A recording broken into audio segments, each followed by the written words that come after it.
welcome to JD Clips. Please enjoy the short versions of our famous videos and keep learning. And don't forget to subscribe. अभी जो general कलकट ने किताब लिखी sir, फार flung frontiers, जिसको कि हमें स्कूलों में पढ़ाना चाहिए था पर हमने नहीं पढ़ाया। 5 point frontier. Far flung frontiers. तो बन्नू ब्रिगेड, जो भी बन्नू आज भी डिस्टर्ब्ड है, वहाँ पे ब्रिगेड मेजर थे। 15 अगस्त को देश आज़ाद होता है सर, सो कॉल्ड। 17 की रात को boundary award, almost 48 hours later boundary award announce होता है। तब तो ये नहीं पता कौन किधर है। और 18 तारीख की सुबह जनरल मसरवी, जो पाकिस्तान का that time commander in chief कहते थे, he signs an operation order for operation Gulmarg, जिसमें ही राइट्स की ऐसे ऐसे लश्कर जाएंगे और साथ में आर्मी की यूनिट स्टैंड बाई पे रहेंगी, जो सियालकोट के सामने एक ब्रिगेड थी और एक डिवीज़न। 18 तारीख को वो बन्नू, 20 तारीख को वो 20 अगस्त को वो लेटर पहुंचता है सीक्रेट। बन्नू का जो कमांडर था वो ब्रिटिश था। नो ब्रिगेड मेजर को ये अथॉरिटी है कि in absence of commander he can open the correspondence which is secret. तो कमांडर साहब गए हुए थे यूनिट में, बिकॉज उसकी अपनी यूनिट वहीं पे थी, अबाउट 30-40 किलोमीटर्स अवे। तो कलकट साहब सरदार जी थे, इन्होंने खोला और अपने आंखें खुल गई, ये क्या हो गया, अभी देश आज़ाद ही नहीं हुआ, अभी पाकिस्तान बना ही नहीं है practically, and you already have a plan. तो he called up commander, he sir जल्दी आ जाओ, there something urgent. Commander comes back same day and उसको कहता, किसी ने देखा तो नहीं तेरे को इस लेटर को खोले? ही से नहीं। ही से तो किसी को मुंह मत खोलना because you will be killed, तो चुप रहा है। व्हाट दे डिडंट रियलाइज कि उनका जो हेड क्लर्क था, he was a Muslim Pakistani, he was when Kalkat had open the letter he had seen it. So उसने बता दिया कि हो गया, ही नोज। तो अभी they wanted to hold Kalkat back. Kalkat had his wife and young kid. तो उसको जब आना था, जब उसका बीएम का नया पाकिस्तान, बिकॉज देश डिवाइड हो चुका था, आर्मीज और मूविंग एक्सचेंज हो रहा था, तो ब्रिटिशर दैट ऑफिसर लेफ्ट, नया कमांडर आ गया पाकिस्तानी एंड नया बीएम आ गया ब्रिगेड मेजर।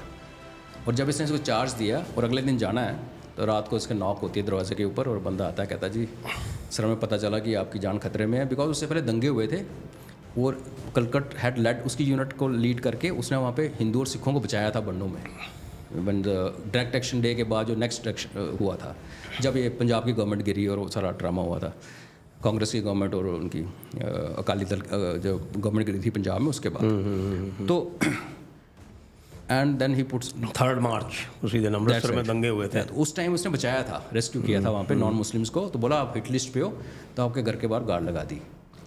एंड सुबह 6 बजे और शाम को 6 बजे उसको एक फ़ोन आता था। Nobody told him anything, just to make sure कि अंदर है कि, जैसे फ़ोन उठाता था, हेलो क्या हाल है, बस हाँ बस सर आपके लिए जहाज़ आ रहा है, ये कर रहा है। तो he was put under house arrest. But second world war में जिस यूनिट के साथ वो लड़ा था मेजर कलकट, वो यूनिट वहीं पे थी। एंड उनके पाकिस्तानी थे, वो मुस्लिम थे, उनको पता लग गया। तो एक 2 जेसी उसके पास एक दिन घर आते हैं टू मीट हिम एंड ये टेल हिम सर आपको मार देंगे, आप you will be killed now, आपकी फैमिली कोई नहीं जाने वाली यहाँ से, तो आप निकलो एंड हम आपको लेके निकलते हैं यहाँ से। तो रात को 11 बजे पीछे वाले गेट पे गाड़ी आएगी, उसमें आ जाना, बिकॉज उनकी यूनिट मूव कर रही थी इंडसमारी, इमरान खान का जो इलाका गांव है उसके पास। तो रात को 11 बजे लॉन पे खाना खा के, because it was what month of October, 2-3 महीने बीत चुके हैं, गार्ड भी थोड़ी रिलैक्स होती है। और जिनका सहायक था, इज़ ए मुस्लिम गाय, उसकी हेल्प लेते हैं वो जेसीओज। वो आता है उस दिन, गार्ड को कहता है मेरा बेटा हुआ है बड़े सालों बाद, चलो पार्टी करते हैं। तो मुर्गा वुर्गा खिला के he keeps the guard busy. और ये हस्बैंड वाइफ बच्चे के साथ बैठे हुए लॉन पे, और लेडीज़ कहती है कि मैं सोना ले लूँ लेडीज़ का होता है गेंद ले चलते हैं। ही सेड नथिंग अनयूजुअल, जैसे हैं वैसे बैठे रहो। जैसे हम रोज़, गर्मी थी काफ़ी ज़्यादा, तो वो शाम को बैठते थे खाने के बाद बाहर। पीछे 11 बजे गाड़ी आती है sir, this guys get to vehicle, उनको जाले के नीचे डाल के एंड दे टेकन आउट इंडसमारी। और वहाँ पे इंडसमारी में कैंप है जहाँ पे जाने वाले डोगरा रेजिमेंट के और पंजाब रेजिमेंट के हिंदू जो थे, वो they waiting for aircraft to come and take them to India. और उसका जो कैंप कमांडेंट था वो ब्रिटिश ऑफिसर था। एक बार वहाँ पहुँच गए ना अंदर, नाउ दे आर सेफ। अब बाहर पाकिस्तान की फ़ौज घूम रही कि बाहर निकले तो मारें, लेकिन अंदर वो ब्रिटिश ऑफिसर की होंगे, काफ़ी अच्छे स्टैंडर्ड्स थे। तो फिर वहाँ डीसी जो था सर वहाँ का, he comes one day to visit the camp, because उसके एरिया में था। And he sees Kalkat's father and DC, they were friends. And बातचीत चलती है, मैं साइड पे बोला क्या हुआ, बोला सर ऐसे ऐसे है, अब मेरी बेटी और मेरे बच्चे को और मेरी वाइफ को यहाँ से निकलवा दो, मेरा जो होगा देखी जाएगी, I not be able to leave. तो वो डीसी उनको जहाज़ पे डाल के भेज देता है, बट वो जहाज़ instead of landing in Delhi land somewhere else because of weather problem. Okay, Rajasthan में कहीं लैंड किया, कहाँ किया पता नहीं।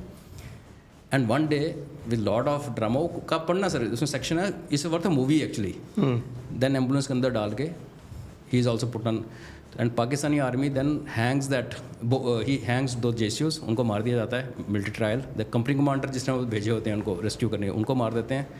एंड इधर कैंप के एक अफसर को मारा जाता है। दे वर गिवन डेथ सेंटेंसेस कि उसको काफिर को आपने हेल्प किया।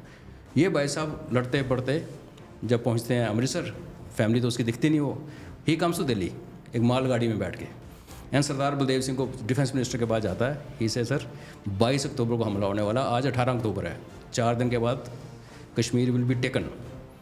इसे अच्छा बुलाओ जनरल थापर साहब को, कर्नल थापर, करण थापर जी के फादर जी, जिन्होंने बाद में 62 में गुल खिलाया, जो गुल खिलाते हैं, गुल खिलाया प्राणनाथ थापर जी, प्राणनाथ जो गुल खिलाता है ना सर, वो शुरू से गुल खिलाता है। अच्छा, शुरू से ही गुल खिलाता है। इनको बुलाया गया एंड बलदेव सिंह ने बोला बात करो, तो उसने पूरी कहानी सुनाई। इन्होंने इंटेलिजेंस वालों को बुला लिया, आईबी वालों को, उन्होंने उल्टा इसको इंटरोगेशन शुरू कर दी कलकट को।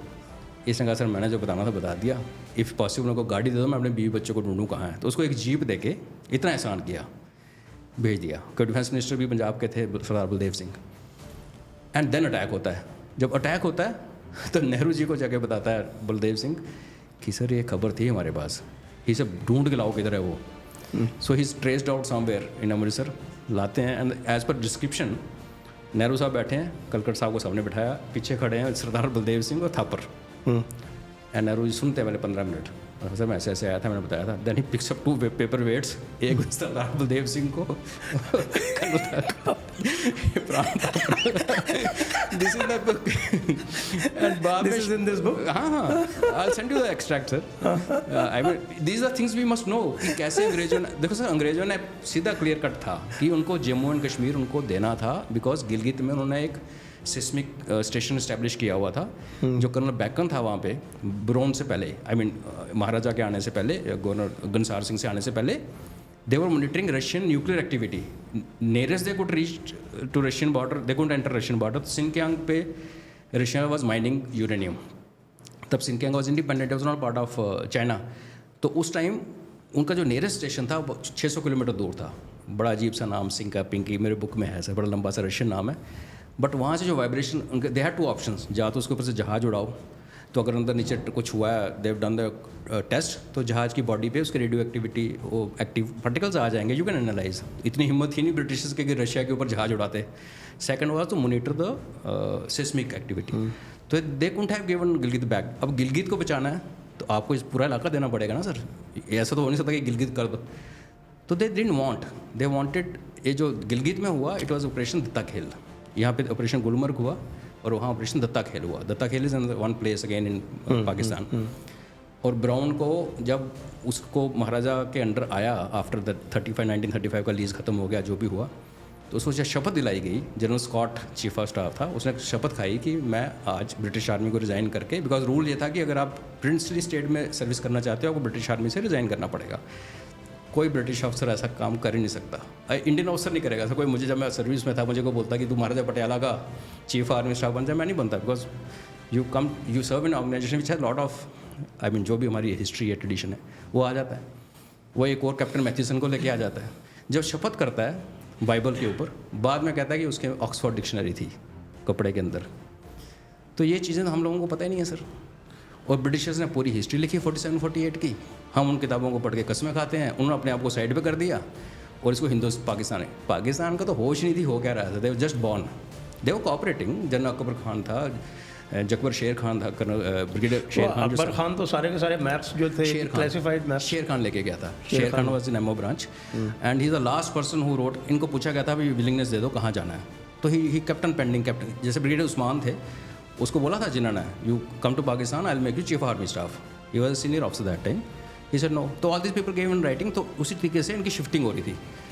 ये शेर खान बैठा रहा पहले पूरे मैप्स खाली किए, जम्मू कश्मीर की सारा माल ही उठा के ले गया वहाँ पे। जब इंडियन आर्मी गई है तो उनके पास शेख अब्दुल्ला के होटल, नायडू होटल जो ससुराल का होटल था, उसका जो टूरिस्ट मैप था उस पर ऑपरेशन शुरू किया इंडियन आर्मी ने। We didn't have maps. तो ये चीज़ें हम बताते नहीं, ना हमारे बच्चों को पता, ना हमारे बीच में जो हमारे मौलाना आज़ाद साहब अनपढ़ एजुकेशन मिनिस्टर जो हमें पढ़ा गए